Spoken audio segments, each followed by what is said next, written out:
ያው ስራዬን ትቼ ነው ከሱ ጋር ከታተለው ክፍለ ሀገር ነኝ ያለሁት ከክፍለ ሀገር እየተመላለስኩ ነው ልጁን ማሳከመው ስራዬን ትቼ ህመም አለው ግን ያው ምን ማድረግ ይቻላል ወረፋው በጣም ብዙ ነው ስለተባልን ወረፋ እየጠበቅን ነው ያለን የኢራን ጦር አዛዥ አሚር ሀታሚ በእስራኤል የአየር ጥቃት የጸጥታ ኃላፊ አሊ ላርጃኒ መገደልን ተከትሎ ቆራጥ ያጸፋ እርምጃ ለመውሰድ ዝተዋል ሀታሚ በሰጡት መግለጫ ተገቢ በሆነ ጊዜና ቦታ ለወንጀለኛው አሜሪካና ጽዮናዊው አገዛዝ ቆራጥ አስተማሪና የሚያስቆጭ ምላሽ ይሰጣል ብለዋል የሩሲያ የጦር ኃይሎች ጠቅላይ ኢታማዦር ሹም ጀነራል ቫለሪ ገራሲሞቭ በቅርቡ ለሩሲያ መንግስታዊ የዜና ወኪሎች በሰጡት መግለጫ የሩሲያ ጦር በአውሮፓውያኑ መጋቢት ወር የመጀመሪያዎቹ 15 ቀናት ውስጥ ብቻ 12 አዳዲስ ሰፈራዎችን ወይም ስትራቴጂካዊ መንደሮችን መቆጣጠር መቻሉን አረጋግጠዋል። የሥራ ሁኔታን፣ የሙያ ደህንነትን፣ ጤንነትና የሥራ አካባቢያዊ ጥበቃንና የሁለትዮሽና የሶስትዮሽ ማህበራዊ ምክክር አሰራርን በማጠንከር በህግ መሰረት የማማከርና የመቆጣጠር ተግባራትን እያመጣጠነ ስራውን የሚያከናውን አካል ስልጣንና ተግባር መዘርዘርና መወሰን በማስፈልጉ ያሰረና ሰራተኛ ህግ ሊወጣ ችሏል። ሰላም ጤና ይስጥልን ውድ የሀገሬ ቴሌቪዥን ተመልካቾች እንደምን አምሽታችኋል። ከሀገሬ ቴሌቪዥን የምሽቱን መረጃዎች ይዘን ቀርበናል። ሙሴ ከበደ ነኝ። አብራችሁን ቆዩም። በቀዳሚነት ተመለከትናቸው ርዕሰ ጉዳዮች አምራለሁ። በኢትዮጵያ ያሉ የልብ ሐኪሞች ቁጥር እጅግ አነስተኛ ስለመሆኑ የተገለጸ ሲሆን የባለሙያዎችን ቁጥር ለማሳደግም ከእስራኤል መንግስት ጋር በትብብር እየሰራ መሆኑን የኢትዮጵያ ልብ ህሙማን ህጻናት መርጃ ማዕከል አስታውቋል። ባሳለፍነው ዓመት ብቻም ከ1250 በላይ አዲስ ታካሚዎች ተቀብያለሁ ያለው ማዕከሉም እስራኤል ሀገር ሰልጥነው በመጡ የህክምና ባለሙያዎችም 15 ለሚሆኑ ህጻናት የልብ ቀዶ ጥገና ህክምና ተልዕኮ እየሰጠ ነው ብሏል። ተጨማሪ አለን። ልጄ የልብ ህመምተኛ ነው። ያወቅኩትኝ ገና እንደተወለደ ነው። አሁን ክትትሉን ከጀመርን 11 ወር ሆኖታል። ያው የሱ የልብ ኬዙ ውስብስብ ስለሆነ ውጪ ነው የተባልነው። ያው ወረፋ ከጠበቅን አመት ሊሞላው ነው ልጁ። እኔም ያው ስራዬን ትቼ ነው ከሱ ጋር ከታተለው ክፍለ ሀገር ነኝ ያለሁት ከክፍለ ሀገር እየተመላለስኩ ነው ልጁን ማሳከመው ስራዬን ትቼ ህመም አለው ግን ያው ምን ማድረግ ይቻላል ወረፋው በጣም ብዙ ነው ስለተባልን ወረፋ እየጠበቅን ነው ያለነው። ህመሙ ከጀመራት በ45 ቀን ነው ያወቅኩት። ወዲያው በ45 ቀን ነው የመጣሁት። 2 አመት ከ7 ወር ሆኗታል እዚህ ከጀመርኩኝ እነሱ ጋር ማለት ነው። ከባድ ነው። የሰውም አይንም አይቻለው ለሷ ብዬ በጣም ትልቅ ጫና ነው ያለው። ታክሲው ራሱ የምንመጣበት አንዳንድ ጊዜ የሚረፍድብኝ ጊዜ አለ። ያ ሁሉንም እንትን እያልኩ ነው እዚህ እየተመላለስኩ ያለሁት። እነዚህና በርካታ የልብ ህሙማን ህክምና ለማግኘት በኢትዮጵያ የልብ ህሙማን ህጻናት መርጃ ማዕከል ወረፋ እየጠበቁ ነው። ታማሚዎቹም ሆኑ ወላጆቻቸው በዚህ ሂደት ውስጥ የሚያሳልፏቸው ማህበራዊና ኢኮኖሚያዊ ቀውስ እንዲህ በቀላሉ የሚነገር አይደለም።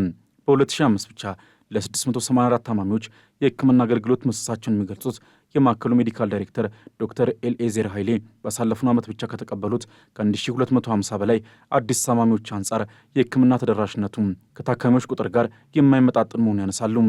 የሚመጣው ታማሚ ቁጥር እኛ በአጠና ነው ያለፈው ዓመት ብቻ ከ1250 በላይ ታማሚዎች አዲስ ተቀብለናል። ከ1250 በላይ እንግዲህ የምንሰራው ቀደም ነግሬያችኋለሁ 684 ነው የሰራነው። ከግማሽ በላይ የሚሆነውን ከኦልሞስት ግማሽ የሚሆነውን አድሬስ አላደረግነው ማለት ነው። አዲስ የሚመጣ ታማሚው ይሄንን ታሳቢ ማድረግ ያስፈልጋል። ለምንድን ነው ቁጥሩ ሁልጊዜ የማይቀንሰው ከተባለ የምንቀበለው አዲስ ታማሚ አለ፣ የምንሰራው ቁጥር አለ። ያ ማች እያደረገ አይደለም ማለት ነው። በእስራኤል ሀገር ሰልጥነው የመጡ ኢትዮጵያውያንም የህክምና ባለሙያዎች የልብ ቀዶ ጥገና ተልዕኮን በማዕከሉ እያካሄዱ ይገኛሉ። የህክምና ባለሙያዎቹ እስራኤል በሚገኘው ወልፍሰን ሜዲካል ሴንተር በሴቭ ኤንድ ቻይልድስ ሀርት ድጋፍ በህፃናት የልብ ቀዶ ህክምና ሰልጥነው የተመለሱ መሆናቸውን የገለጹት ደግሞ በኢትዮጵያ የእስራኤል አምባሳደር ዶክተር አብርሃም ንጉሴ በበኩላቸው የህክምና ተልዕኮ የእስራኤልና ኢትዮጵያን ልዩና ጥብቅ ግንኙነት ምስክር ስለመሆኑ በጉዳዩ ላይ ለጣቢያችን በላኩት መግለጫ አንስተዋል። ዶክተር ኤልኤዘርም የእስራኤሉ ተቋም ሴቭ ኤንድ ቻይልድስ ሀርት በኢትዮጵያ ላለፉት 30 ዓመታት ሲንቀሳቀስም 1000 ህጻናት የህክምና አገልግሎት እንዲያገኙ ማስቻሉን ያብራራሉ። በኢትዮጵያ የልብ ህሙማን ህጻናት መርጃ ማዕከል ከተመሰረተ 37 ዓመት ነው ያለው። ይህ ሚሽን በእስራኤል አገር ባሉ ባለሙያዎችና ከኛ ጋር በኢትዮጵያ የልብ ህሙማን ህጻናት መርጃ ማዕከል በሚሰሩ ባለሙያዎች በአብሮነት ሊሰራ የታቀደ ሚሽን የነበረ ቢሆንም ነገር ግን ባለው በሚታወቅ ሲቹዌሽን ሳይመጡ ቀርተዋል አስተማሪዎቻቸው።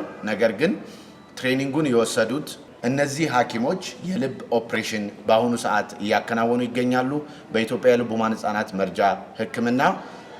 ይህ ሲደረግ የቆየ ቢሆንም ከዚህ ከአጋር ሴቭ ኤ ቻይልድ ከተባለው ድርጅት ጋራ ወደ ከ1000 በላይ ለሚሆኑ ታማሚዎች ላለፉት 30 ዓመታት በአጋርነት ሰርተን አግዘናል ማለት ነው።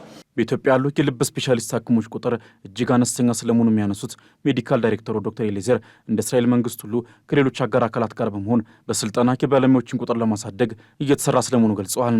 በኢትዮጵያ የልብ ሕሙማን ሕፃናት መርጃ ማዕከል ብቻ ሳይሆን በኢትዮጵያ ያሉት የልብ ሐኪሞች ቁጥር እጅግ በጣም አናሳ የሚባል አሁን ትሬኒንግ የወሰዱት እንዳልኳችሁ በእስራኤል ሀገር በሴቭ ኤ ቻይልድ ሃርት 2 የልብ ኦፕሬሽን ሐኪሞች ናቸው። እንግዲህ አስቡት ለ130 ሚሊዮን ህዝብ ከ5 የዘለለ የልብ ኦፕሬሽን ሐኪም የለውም። ተረድታችሁኛል። ስለዚህ ስቲል የልብ ኦፕሬሽን ሐኪሞችም የልብ ሐኪሞችም የህፃናትም የአዋቂውም ጭምር ቁጥሩ መጨመር አለበት። ብዙ ትሬን ማድረግ አለብን። አንደኛው የልብ ማዕከል ኢትዮጵያ የሚሰራው በትሬኒንግ ላይ ስለሆነ በውጭ ሀገር በአሁኑ ሰዓት በህንድ ሀገር 2 የልብ ኦፕሬሽን ሐኪሞች የጽኑ ህሙማን ደግሞ በልብ ላይ ብቻ ንዑስ ስፔሻላይዝ የምታደርግ አንድ እንስት ትሬኒንግ ላይ አለችን። ሌሎቹም የልብ የፐርፊዥን ባለሙያዎችን ጨምሮ በውጭ ሀገርም በሀገር ውስጥም እያስተማርን እንገኛለን። በዚህ የህክምና ተልእኮም 15 ህጻናት የልብ ቀዶ ህክምና ይደረግላቸዋል የተባለ ሲሆን በማዕከሉ ያለውን የታማሚዎች ወረፋ መጠን ለማቃለል የሚደረጉ ድጋፎችም እንዲጠናከሩ ጥሪ ቀርቧል። እና ደግሞ አሁን እዛ የታክሲ ከዛ ወደዚህ ለማምጣት እኔ የታክሲ አጥቼ በእግሬ ይዤ የመጣሁት ጊዜ አለ። ለዚህ ነገር ደግሞ ያው ድጋፍ ያስፈልገዋል። ህክምናውም ደግሞ ያው ሌላ ብዙ ልጆች አሉ በዛ መሀል ከሷ የሚያንሱ እድሜ የሚያንሱ ህጻናቶች አሉ። ያው ለነሱም ሰው ያስፈልጋቸዋል። ቆሻሻን ዳግም ጥቅም ላይ በመዋል ዘርፍ ላይ የተሰማሩ ሴቶችና ህጻናትን የኢኮኖሚ ተጠቃሚነት ለማረጋገጥ ሰፊ እንቅስቃሴ ሊደረግ እንደሚገባ ተመላክቷል። በአገሪቱ ኢኮኖሚ ግንባታ ውስጥም 7ኛ ዓለም አቀፍ ሀብት የተባለውን ቆሻሻን ዳግም ጥቅም ላይ ለመዋል የሚያስችሉ ስራዎች ሊጠናከሩ እንደሚገባም ተገልጿል። ዳግም ተገኝ የሴቶችና ማህበራዊ ጉዳይ ሚኒስቴር ፔትኮ ኢትዮጵያ ከተሰኘ የሲቪል ማህበረሰብ ድርጅት ጋር በመተባበር ቆሻሻን ወደ እድል እንቀይር፣ ሴቶችና ወጣቶችን በኢኮኖሚ እናብቃ በሚል መሪ ቃል ምክክርና ኤግዚቢሽን አካሂደዋል። ቆሻሻን ዳግም ጥቅም ላይ በማዋል በዘርፉ የተሰማሩ ሴቶችና ወጣቶችን የኢኮኖሚ ተጠቃሚነት ለማረጋገጥ እየሰሩ መሆናቸውን የፔትኮ ኢትዮጵያ ኤክስኪዩቲቭ ዳይሬክተር ምህረት ተክለማርያም ተናግረዋል። በተለይም ቆሻሻን በመሰብሰብና መልሶ ጥቅም ላይ በመዋል ስራ ውስጥ አብዛኛዎቹ ተሳታፊዎች ሴቶች በመሆናቸው ለነሱ ልዩ ትኩረት ተሰጥቶ አቅማቸውን የመገንባት ስራ ሊሰራ እንደሚገባ ገልጸዋል። ጠንካራ የሆነ የኢኮኖሚ አቅም ግንባታ እድል የሚሰጥ ነው። ለኢንዱስትሪው ትልቅ የኢኮኖሚ ዋልታ ሊሆን የሚችል ነው።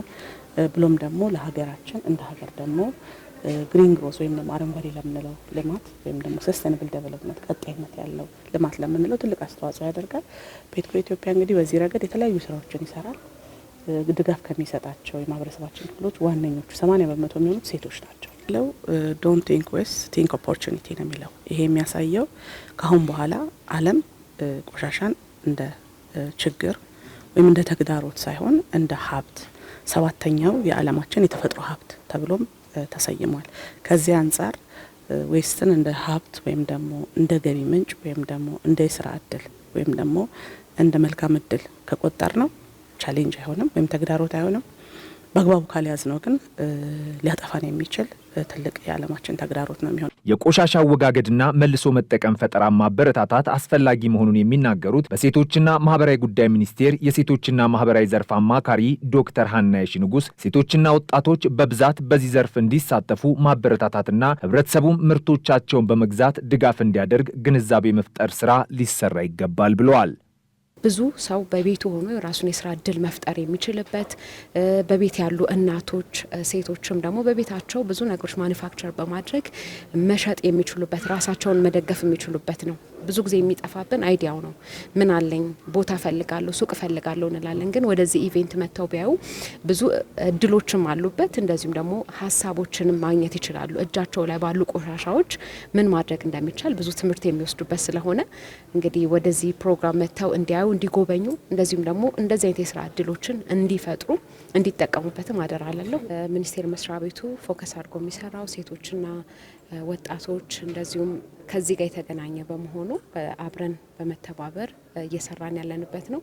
በዚህ ሪሳይክሊንግ ውስጥ በማጽዳቱ ሪዩዝ በማድረግ ውስጥ ደግሞ ብዙ እንዲሳተፉ እንፈልገው ወጣቶች፣ ሴቶች በተለይ ወጥተው መስራት የማይችሉ በቤታቸው ሊሰሯቸው የሚችሏቸው ብዙ ስራዎች በመኖራቸው ይሄን ለኛ ወሳኝ ነው ማለት ነው። እንደ ሚኒስቴር መስሪያ ቤቱ ሁሉም ሰው የስራ እድሎች እንዲፈጠርላቸው፣ አካባቢዎች እንዲጸዱ፣ እንደዚሁም ደግሞ በቀላል ማኒፋክቸር መደረግ የሚችሉ ናቸውና ለዚህ ነው ማለት ነው ይሄን ፕሮግራም ማስጀመር ያስፈልጋል።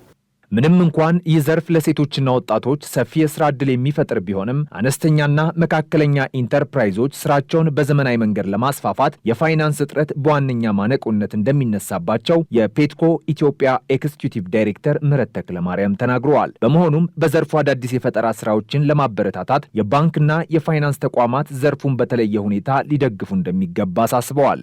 ዓለማችን 7ኛ ሀብት የተፈጥሮ ሀብት ተብሎ ከነ አየር፣ ውሃ፣ ዘይትና ማዕድናት ቀጥሎ 7ኛ ሪሶርስ ተብሎ ሪኮግናይዝ ተደርጓል በዓለም ላይ።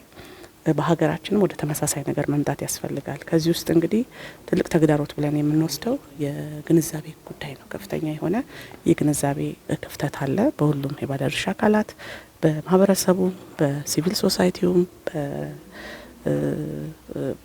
በተለይ ደግሞ በግል ሴክተሩ፣ በአምራች ሴክተሩ ይሄንን ሀብት እንደ ሀብት የመጠቀም ወደ ሀብትነት የመለወጥ ላይ የግንዛቤ ክፍተት ይኖርብናል አለብን። ከዚህም በተጨማሪ ደግሞ ይህን ስራ ለማቀላጠፍ ፋይናንስ ያስፈልጋል። ፋይናንስ ይህንን የሪሳይክሊንግ ወይም የሰርኩላር ኢኮኖሚ ኢንዱስትሪን በልዩ ሁኔታ ተመልክቶ ለሰስተናብል ዴቨሎፕመንት አስተዋጽኦ የሚያደርግ እንደመሆኑ ፋይናንሶችን ማመቻቸት ያስፈልጋል። ከዚህም በተጨማሪ ደግሞ የትምህርት ካሪክለማችንና የእውቀት ሴክተሮቻችን በዚህ በሰርኩላር ኢኮኖሚ ላይ ከፍተኛ ስራዎች መስራት አለባቸው። በዛም ደረጃ ክፍተቶች አሉ።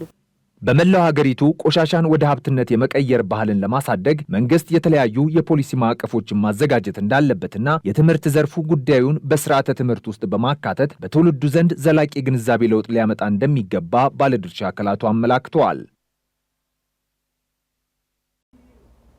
የኢራን አዲሱ ጠቅላይ መሪ ሙጅተባ ካሚኒ አሜሪካና እስራኤል ሽንፈትን አምነው እስካልተንበረከኩ ድረስ ምንም አይነት የተኩስ አቁም ስምምነት ሆነ የዲፕሎማሲ ንግግር እንደማይኖር በማሳወቅ የቀረበላቸውን የሰላም ሀሳብ ውድቅ አድርጓል። የሀገሪቱ ከፍተኛ የጸጥታ ኃላፊ የነበሩት አሊ ላርጃኒ በእስራኤል መገደላቸውን ተከትሎ ኢራን በቴል አቪቭ ላይ የክላስተር ሚሳኤል ጥቃቶችን የሰነዘረች ሲሆን እስራኤል በበኩሏ በቤይሩትና በቴህራን የሚገኙ የኢራን ወታደራዊ ተቋማት ላይ ጥቃት ሰንዝራለች። ኃይለ ገብርኤል ታደሰ። የኢራን አዲሱ ጠቅላይ መሪ ሙጅተባ ካሚኒ በኢራን የውጭ ጉዳይ ሚኒስቴር በኩል ከአሜሪካ ጋር ያለውን ውጥረት ለመቀነስ ወይም የተኩስ አቁም ለማድረግ የቀረቡትን ሀሳቦች ውድቅ ማድረጋቸውን ስማቸው እንዳይገለጽ የጠየቁ አንድ ከፍተኛ የኢራን ባለስልጣን ተናግረዋል። ከሹመታቸው በኋላ ለመጀመሪያ ጊዜ በውጭ ፖሊሲ ስብሰባ ላይ የተገኙት ካሚኒ አሜሪካና እስራኤል ተንበርክከው ሽንፈትን አምነውና ካሳ እስኪከፍሉ ድረስ አሁን ለሰላም ትክክለኛ ጊዜ አይደለም ማለታቸውን ባለስልጣኑ ገልጸዋል። የኢራን ጦር አዛዥ አሚር ሀታሚ በእስራኤል የአየር ጥቃት የጸጥታ ኃላፊ አሊ ላርጃኒ መገደልን ተከትሎ ቆራጥ ያጸፋ እርምጃ ለመውሰድ ዝተዋል። ሀታሚ በሰጡት መግለጫ ተገቢ በሆነ ጊዜና ቦታ ለወንጀለኛው አሜሪካና ጽዮናዊው አገዛዝ ቆራጥ አስተማሪና የሚያስቆጭ ምላሽ ይሰጣል ብለዋል። ላሪጃኒና ሌሎች ሰማዕታት ሞት ይበቀላል ሲሉም አክለዋል። ከጦሩ የተለየ የሆነው የኢራን አብዮታዊ ዘብ የላሪጃኒን ሞት በመበቀል በማዕከላዊ እስራኤል ላይ ሚሳኤሎችን መተኮሱን አስቀድሞ እንደገለጸ የአጃንስ ፍራንስ ፕሬስ ዜና ወኪል ዘግቧል። ከዚሁ ጋር በተያያዘ ኢራን ለእስራኤል በመሰለል ጥፋተኛ የተባለውን ሰው መግደሏን የኢራን የፍትህ አካላት ሚዲያ ተቋም ሚዛን አስታውቋል። ኩሮሽ ካይቫኒ የተባለው ይህ ሰው ለእስራኤል የስለላ ተቋም ሞሳድ በኢራን ውስጥ ስለሚገኙ ስስ ቦታዎች ምስሎችንና መረጃዎችን በመስጠት ጥፋተኛ ሆኖ መገኘቱ ተገልጿል። እስራኤል የጸጥታ ኃላፊዋ አሊ ላርጃኒንና ሌሎች ቁልፍ ባለስልጣናትን መግደሏ ስራዋን እንደማያስተጓጉልባትና ተተኪዎችንም በፍጥነት እንደተሾሙ በመግለጽ ኢራን በድፍረት ምላሽ ሰጣለች። እስራኤል በበኩሏ በሊባኖስ በሚገኘው በሚገኘውና በኢራን በሚደገፈው ሂዝቦላ ላይ ተከታታይ ጥቃቶችን ከፍታለች። የኢራን የውጭ ጉዳይ ሚኒስትር አባስ አራቺ አሜሪካና እስራኤል የእስላማዊቷ ሪፐብሊክን ጠንካራ የፖለቲካ ስርዓት እንዳላትና በማንኛውም ግለሰብ ላይ ጥገኛ እንዳልሆነች አልተረዱም ብለዋል። የከፍተኛ ባለስልጣናት ሞት አስተዳደሩን አያስተጓጉልም፣ እንዲሁም ሀገሪቱ ስራዋን ትቀጥላለች ሲሉ አራቺ በኢራን መንግስታዊ ሚዲያ በሰጡት ቃለ መጠይቅ ላይ ተናግረዋል። በእስራኤል የላርጃኒ መገደል አጸፋዊ እርምጃ ነው ስትል ኢራን በቴል አቪቭ ላይ ክላስተር አረር የተሸከሙ ሚሳይሎችን መተኮሷን የኢራን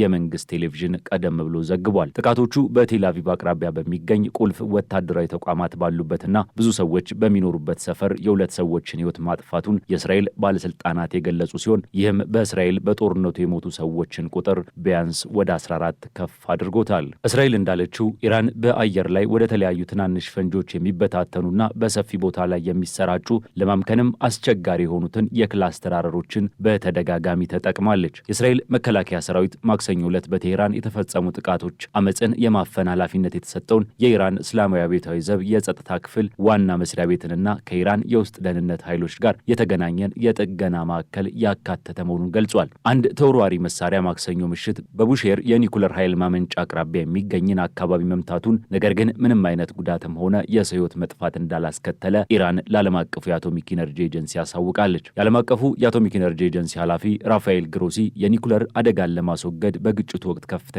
ጥንቃቄ እንዲደረግ ያቀረቡትን ጥሪ በድጋሚ አስተጋብተዋል። ኢራን የኒኩለር ጦር መሳሪያ ፕሮግራም እንዳታዳብር መከላከል ከሁለት ሳምንታት በፊት የጀመሩት ጥቃቶች አንዱ ዓላማ መሆኑን እስራኤልና አሜሪካ በተደጋጋሚ ገልጸዋል። በዚህም የሀገሪቱን ጠቅላይ መሪና ሌሎች በርካታ ከፍተኛ ባለስልጣናትን ገድለዋል። የእስራኤል የአየር ድብደባዎች በቤሩት ቢያንስ 6 ሰዎችን መግደሉን የሊባኖስ ጤና ጥበቃ ሚኒስቴር አስታውቋል።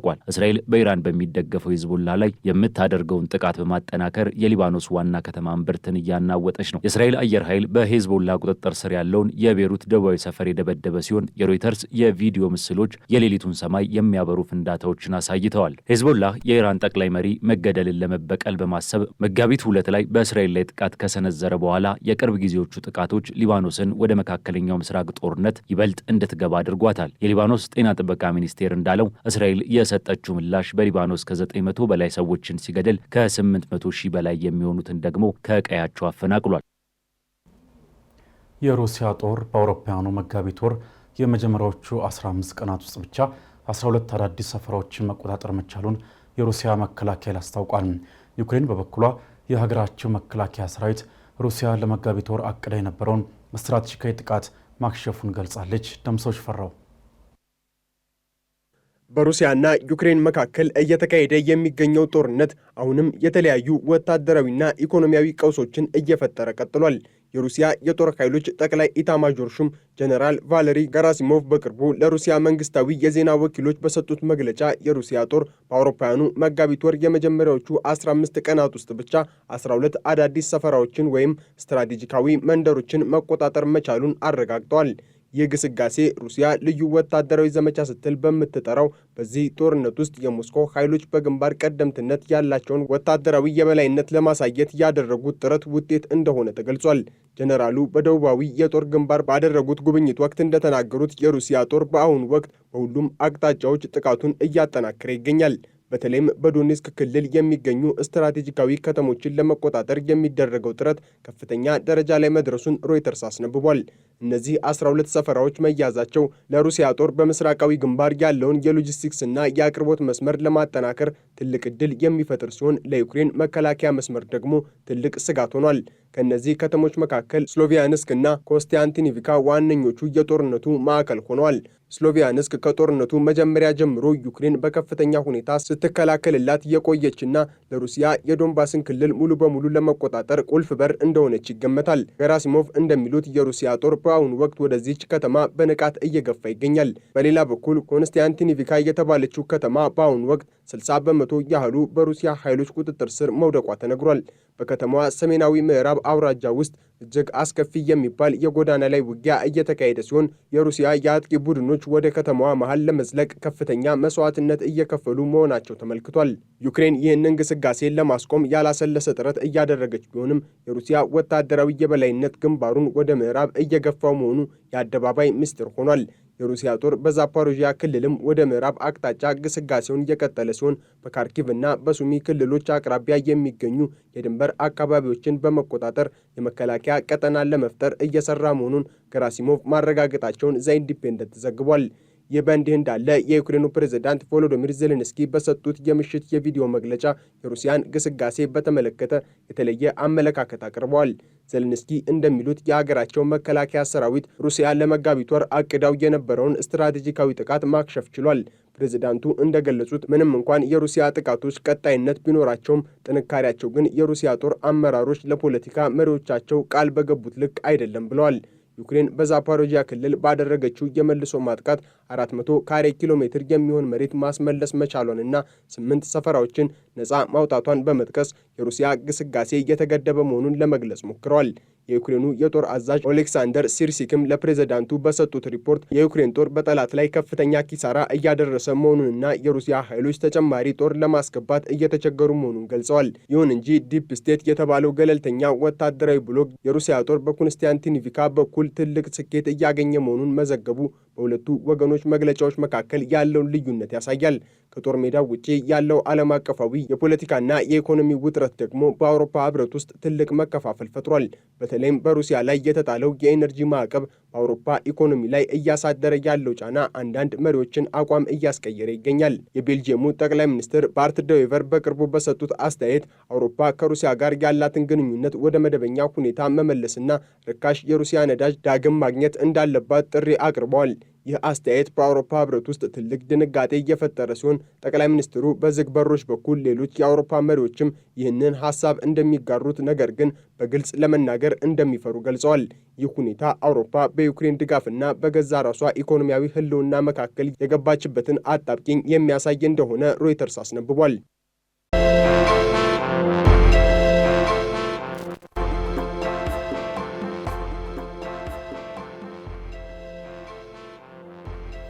ወደ አጫጭር መረጃዎቻችን አለፍን። የአዲስ አበባ ከተማ እስልምና ጉዳዮች ከፍተኛ ምክር ቤት የኢድ አልፈጥር በዓል ሶላት የሚሰገድባቸውን ቦታዎች ይፋ አድርጓል። በከተማ ደረጃ በአዲስ አበባ ስታዲየምና በዙሪያው የኢድ ሶላት ይሰገዳል ያሉት የከፍተኛ ምክር ቤቱ የኢድ አከባበር አስተባባሪ አብይ ኮሚቴ ሰብሳቢ ኡስታዝ ሁሴን ሰኢድ ተጨማሪ የሶላት ቦታዎችንም እንዲጠቁሟል። በአዲስ አበባ ስታዲየምና በዙሪያው በዋናነት የሚሰገድ ሲሆን በተጨማሪም የቦታ ርቀትን ታሳቢ በማድረግ አዲስ ከተማ ክፍለ ከተማ አወልያ፣ ኮልፌ ክፍለ ከተማ በኢማሙ አህመድ መስጂድ፣ ንፋስ ስልክ ላፍቶ ክፍለ ከተማ በጋርመንት አደባባይ፣ አቃቂ ቃሊቲ ክፍለ ከተማ በዑመር ኢብኑ አልኸጣብ መስጂድ፣ ለሚኩራ ክፍለ ከተማ ከተባበሩት አደባባይ እስከ ፔፕሲ አደባባይ ድረስ የሚሰገድ ይሆናል። የከተማችን ሙስሊም ማህበረሰብ በተቻለ መጠን ወደ እነዚህ ስፍራዎች ብቻ ዒድ ሶላት ለመስገድ ሊሄድና ተበታትኖ የመስገድን ልማድ የሚቀርበትን አካሄድ እንዲከተል እንነግራለን። ሌሎች ተጨማሪ መስገጃ ቦታዎች ካስፈለጉ በከፍተኛ ምክር ቤቱ እና በክፍለ ከተማ እስልምና ጉዳዮች አስተባባሪነት ፍቃድ ብቻ የሚወሰን ይሆናል። የረመዳን ጾም ወቅት ሙስሊሙ ማህበረሰብ እርስ በርስ ያለውን መደጋገፍ ያሳየበት መሆኑን የገለጹት ደግሞ የከፍተኛ ምክር ቤቱ ዋና ጸሐፊ ኡስታዝ ሼህ አቡዲን ሼህ ኑራ በበኩላቸው በዓሉ መሰል ተግባር የሚጠናከርበት እንዲሆን አሳስበዋል። በየመስጂዱ በየዕለቱ የሚደረጉ ሰዎችን የማስፈጠር ስራዎች እና በየአካባቢው የተከናወኑ የማዕድ ማጋራት ተግባራት ለብዙ አባወራዎችና እማወራዎች ትልቅ እፎይታን ሰጥተዋል። ይህ የበጎ አድራጎት ስራ የረመዳን ወር እውነተኛ ትርጉም በተግባር የታየበት በመሆኑ ለዚህ ተግባር የተሳተፋችሁ በሙሉ አላህ መልካም ምንዳችሁን እንዲከፍላችሁ እንመኛለን። ይህ የበጎ አድራጎት መንፈስ በበዓሉም ቀን እንዲቀጥል ዘካተል ፊጥርን በጊዜው ለሚስኪኖች በማድረስ ሁሉም ወገኖቻችን በደስታ በዓሉን እንዲያሳልፉ ማድረግ የሁላችንም ግዴታ ነው። በዚሁ ወደ ቀጣዩ ዘገባ አልፋለሁ። ዩኒሊቨር ኢትዮጵያ ከኢትዮጵያ የጥርስ ሐኪሞች ማህበር ጋር በመተባበር 13ኛውን የዓለም የአፍና ጥርስ ጤና ቀን በቦሌ ህብረተሰብ ትምህርት ቤት አክብሯል። የጥርስ ህመምን ቀድሞ መከላከልና በወቅቱ ሕክምና ማግኘት ለአጠቃላይ ጤና አስፈላጊ መሆኑን በመድረኩ ተገልጿል። ሁሉም ሰው ጥርሱን በቀን 2 ማጽዳት እንዳለበት የጠቆሙት የኢትዮጵያ የጥርስ ሕክምና ባለሙያዎች ማህበር አባል ዶክተር ዮሐና በላቸው ጥርስን ካጸዱ በኋላ መደረግ ስላለበት ጥንቃቄ እንዲያብራርተዋል። ሁሉም ሰው በቀን 2 መቦረሽ እንዳለበት በጣም በስርዓት ማስገንዘብ እንፈልጋለን። እንደገና ደግሞ ምንድነው የጥርስ ምናረጋት የጥርስ ሳሙና መጠን ትንሽዬ አተር ምታከል መጠን እንደሆነች ከዛ ጥርሳችንን ደግሞ ከቦረሽን በኋላ ኤክሰስ ወይ ደግሞ ትርፍ የሆነው የኮልጌት መጠን ብቻ እንተፋለን እንጂ ሙሉን ካፋችን ውስጥ ሙልጭ አድርገን ንጹህ እስኪቀደስ አይደለም የምንተፋው። አንድ ሰው ጥርሱን መንከባከብ ያለበት ጥርስ ማብቀል ከጀመረበት ሰዓት ጀምሮ ነው ማለት። ስለዚህ ህፃናቶችም ገና ጥርሳቸው ማብቀል እንደጀመሩ ወላጆች ትልቅ ትኩረት ለጥርሳቸው ሰጥተው መቦረሽ አለባቸው ማለት ነው። አለበለዚያ ከህፃናታቸው ጀምረው ስለሆነ የሚጠቁት በይሄ ቆሻሻ የሚያጠቃቸው ከህፃናታቸው ጀምሮ ስለሆነ ጥርስ ማብቀል ከጀመረበት ሰዓት ጀምሮ ጥርሳቸው መጽዳት አለበት ማለት ነው። እያንዳንዱ ጥርስ መጸዳት እንዳለበት የበቀለው ጥርስ ጠቅላላ ጤናማ ሆኖ ማደግ ስላለበት ምግብ ከበሉ በኋላ እያንዳንዱ ጥርስ በስነ ስርዓት ማጽዳት እንዳለባቸው መናገር አለብን ማለት ነው። እንደገና ደግሞ ወተት ጥርሳቸው ከተኩም በኋላ ደግሞ ያደገው ጥርስም ሙሉ እስኪሆን ድረስ በስነ ስርዓት መቦረሽ አለበት ማለት ነው። ወደ ተከታዩ መረጃ ስናልፍ የኢትዮጵያ አየር መንገድ ከፊታችን ግንቦት 13 ቀን 2018 ዓ.ም ጀምሮ ወደ አሜሪካ አትላንታ ከተማ የመንገደኞች የበረራ አገልግሎት ዳግም እንደሚጀምር ይፋ አድርጓል። ይህ ቀጥታ በረራም በሳምንት ለ3 ቀናት የሚከናወን እንደሆነም አየር መንገዱ ገልጿል። ይህ መዳረሻ በአሜሪካ ለሚኖሩ ኢትዮጵያውያንና ትውልደ ኢትዮጵያውያንም ምቹ የአየር ጉዞ አማራጭ ነው ያለው አየር መንገዱ አፍሪካን ከሰሜን አሜሪካ ጋር በንግድና በቱሪዝም ይበልጥ ለማሳሰር ትልቅ ፋይዳ እንደሚኖርም ተጠቁሟል። አየር መንገዱ በአሁኑ ወቅትም ዋሽንግተን ዲሲን፣ ኒውዮርክንና ቺካጎን ጨምሮ በተለያዩ የሰሜን አሜሪካ ከተሞች በረራዎቹን በማስፋፋት ላይ ይገኛል።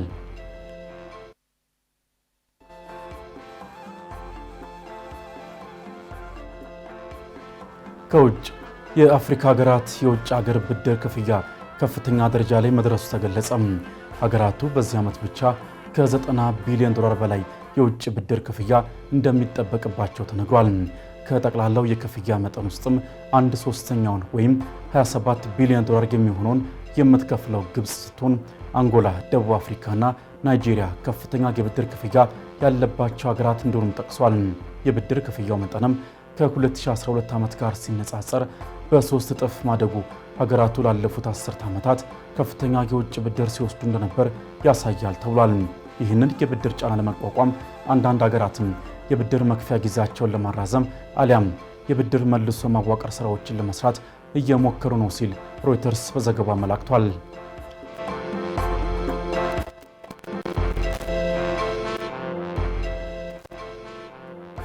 በመጨረሻም በጀርመን በርሊን ብራንደንበርግ አውሮፕላን ማረፊያ በተደረገ የአንድ ቀን የሥራ ማቆም አድማ ምክንያት 57000 መንገደኞች መስተጓጉላቸው ተሰማ። ቨርዲ በተባለው የሰራተኞች ማህበር አማካኝነት በተጠራው በዚህ ተቃውሞ ሳቢያም መነሻና መድረሻ የነበሩ 445 በረራዎች በሙሉ ተሰርዘዋል።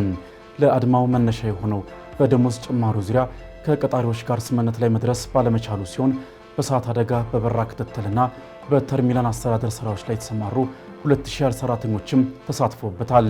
የአውሮፕላን ማረፊያ ባለስልጣናትም አድማው መደበኛ አገልግሎት መስጠትን የማይቻል አድርጎታል ብለዋል። ተጎጂ መንገደኞችም አማራጭ ጉዞ ሁኔታዎችን ከአየር መንገዶቻቸው ጋር በመነጋገር እንዲያመቻቹም ጥሪ ቀርቧል ሲል አናዶሉ ዘግቧል።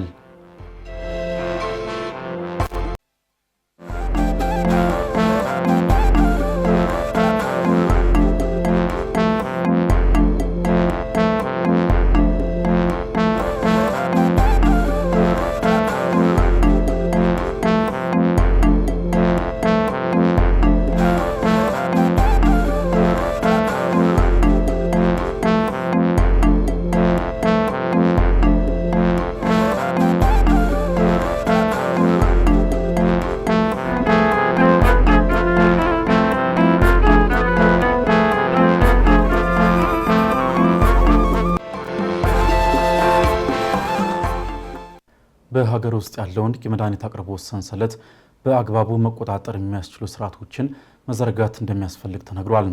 ይህ መሆን ካልቻለ በሀገር ላይ ከፍተኛ አደጋ ሊያስከትል እንደሚችል የኢትዮጵያ መድኃኒትና የሕክምና መገልገያ አምራቾች ማህበር አስታውቋል። ደምሰው ሽፈራው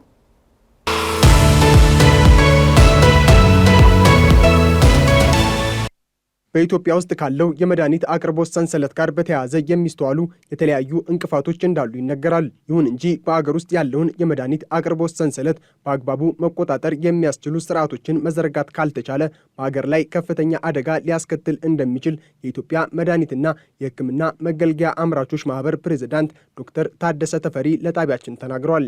በተለይም እንደ ኮቪድ-19 ያሉ ወረርሽኞች በሚከሰቱበት ወቅት አስፈላጊ መድኃኒቶችን ከውጭ ሀገራት የማግኘት እድላችንን ጠባብ እንደሚያደርገው በመግለጽ ከወዲሁ በዘርፉ ያሉ አምራቾችንና የአቅርቦት ሰንሰለቱን ማጠናከር እንደሚያስፈልግ ገልጸዋል። ለዚህም የመድኃኒትና የሕክምና መገልገያ አምራቾችን ጨምሮ ሌሎች የጤናው ዘርፍ ባለድርሻ አካላት የሚገናኙባቸው አውደሪዎችና ኮንፈረንሶች ከፍተኛ ጠቀሜታ እንዳላቸው ጠቁመዋል።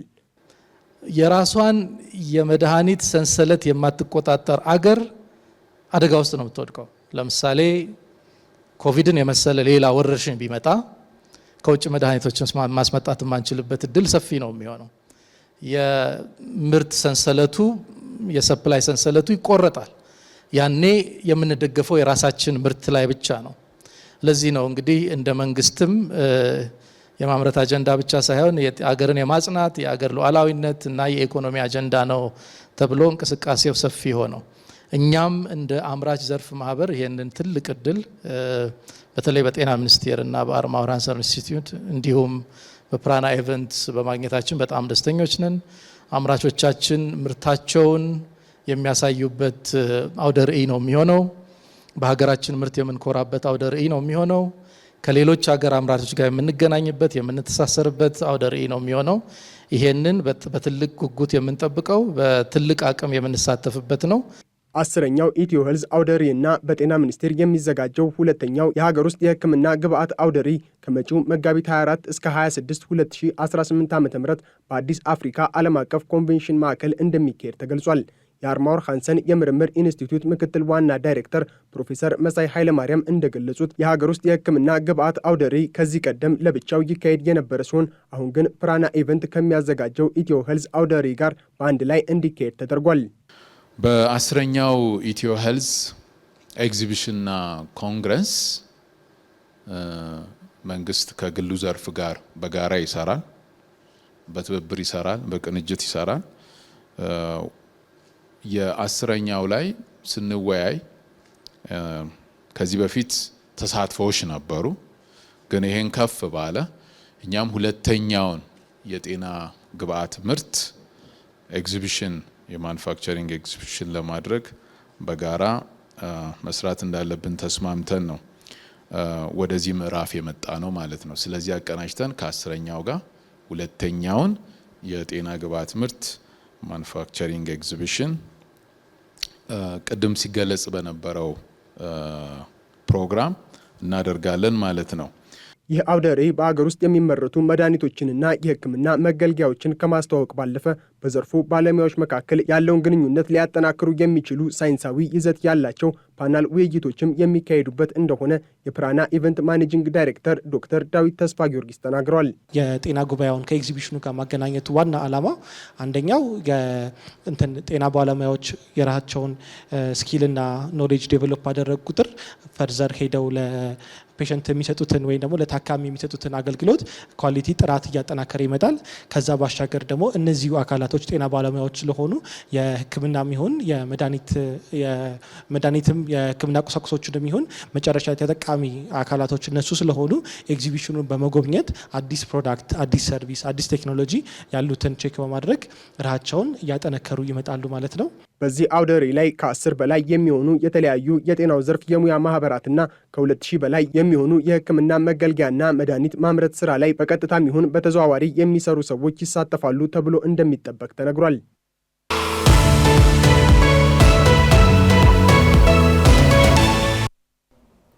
በርካታ የስራ መሪዎች በሕግ የሚሰጣቸውን ጥበቃና የሚጠበቅባቸውን ተጠያቂነት ባለመረዳታቸው ለከፍተኛ የሕግ ውዝግቦች ሲዳረጉ ይስተዋላል።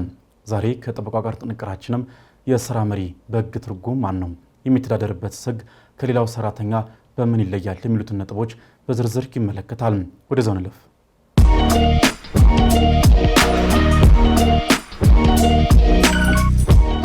ጤና ይስጥልን። ጠበቃ እንዳርጌ ካሴ ነኝ። የስራ መሪ ስለሚተዳደርበት ሕግ ህገ ነክ መረጃ ላካፍላችሁ። አሰሪና ሰራተኛ የጋራ ላይ ኖሯቸው የስራ ግንኙነቶቻቸውን መሰረታዊ በሆኑና በህግ በተደነገጉ መብቶችና ግዴታዎች ላይ በመመስረት አስተማማኝ የኢንዱስትሪ ሰላም፣ የዘላቂ ምርታማነትና የገበያ ተወዳዳሪነት አቅም በመፍጠር ሀገራችን ለተያዘችው ፈጣን የኢኮኖሚ እድገት የማስመዝገብ ብሔራዊ ግብ በትብብርና በጋራ እንዲሰሩ ማድረግ ጠቃሚ በመሆኑ ሰራተኞችና ሰዎች የየራሳቸውን ማህበራት በሙሉ ፈቃድና ነፃነት በማቋቋም በመረጧቸው ህጋዊ እኩሎች አማካኝነት መብትና ጥቅማቸውን ለማስጠበቅና ግዴታዎቻቸውን በአግባቡ ለመወጣት የህብረት ድርድር እንዲያደርጉ በመካከላቸው የሚነሱ የስራ ክርክሮችም የማህበራዊ ምክክር ስርዓትን ጨምሮ በሌሎች አማራጭ መድረኮች በተቀላጠፈ ሁኔታ መፍትሄ እንዲያገኙ የሚያስችል ስርዓት መዝጋት አስፈላጊ በመሆኑ ሰራተኞችና ሰሪዎች የየራሳቸውን ማህበራት በሙሉ ፈቃድና ነፃነት መሰረታዊ የስራ ላይ መብቶችንና ግዴታዎችን ግንዛቤ ውስጥ በማስገባት ለኢንቨስትመንትና ሀገራዊ የኢኮኖሚ እድገት ግቦች መሳካት ምቹ ሁኔታ መፍጠር የሚያስችል የአሰሪና ሰራተኛ ጉዳይ አስተዳደር ስርዓት መመስረት አስፍራ እንዲቻል እንዲሁም የስራ ሁኔታን፣ የሙያ ደህንነትን፣ ጤንነትና የስራ አካባቢያዊ ጥበቃንና